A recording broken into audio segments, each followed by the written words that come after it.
Oh, yes, here I am in the swamp, and I'm about to start rambling again.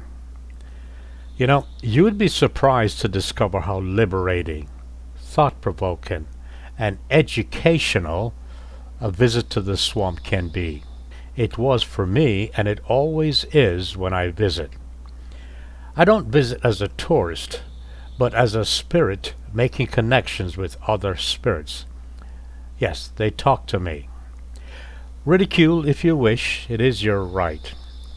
Today, a few insights were gained. How hard it must have been for the Native Americans, the first Americans, to have survived living under these conditions. I did gain some insights. For one thing, they were one with nature, and they were living in such a way so that all their needs were met. Being in the swamp, I also took the liberty of projecting what America will be like in a matter of a few years. Now understand, this is personal conjecture. First, let me say that many Americans live in fear, and I keep repeating that because I keep seeing evidence of it every single day. Their fear is not based on reality, but on hate. That fear, however, is used to orchestrate the beliefs of the fearful by unscrupulous politicians. If you don't believe me, just watch tonight's news. There's nothing that can be done about that because with a lack of education comes ignorance, and ignorance is very good for politics. But I think there's hope. America and Americans of the future will generate into four possibilities, I think. One, the majority will be urban dwellers. They will be encouraged to pursue money by keeping them in debt. They then will be the slaves of the super rich. They will have the illusion of money with which to pursue the illusion of ownership. For example, they buy a house which they assume to be the property that they own. But in fact, that house can be ripped away from them at any time through financial manipulation and political misdeeds. They buy a car that loses its value the day they buy it, when in fact all they needed was transportation. These urban dwellers will always be there because all that is needed to keep them in line is the threat that foreigners are after their jobs and after their money. The second class of people, I call them the intellects. They know.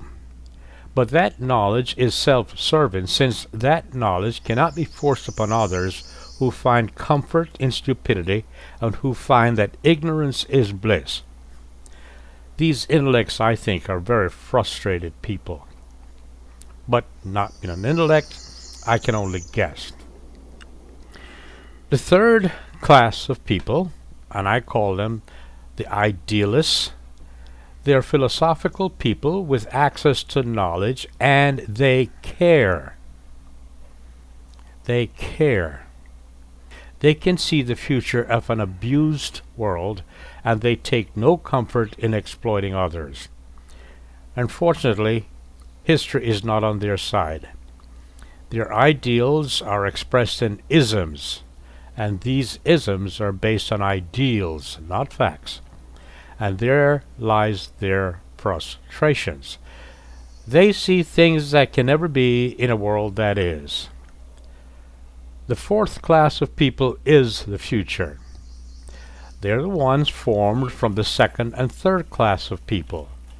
They will form communities all over the world based on their practical ideals and based on the kinship with like-minded people.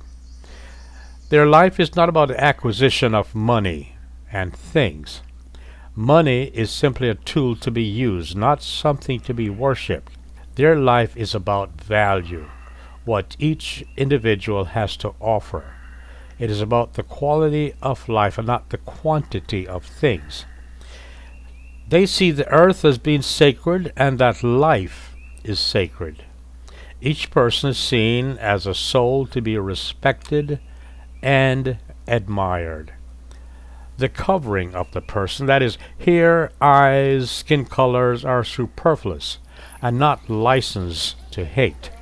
As a matter of fact, hate, jealousy, fear, greed, and the negatives of present day motivations are not encouraged. I see these communities springing up all over the world. Technology is used to make life easier and not as masters of the enslaved. You see, I see this world as being the Eden we seek, and each person as a God to be revered. I see in this community a collection of creators, a collection of people who care. Now you know, but you must think for yourself.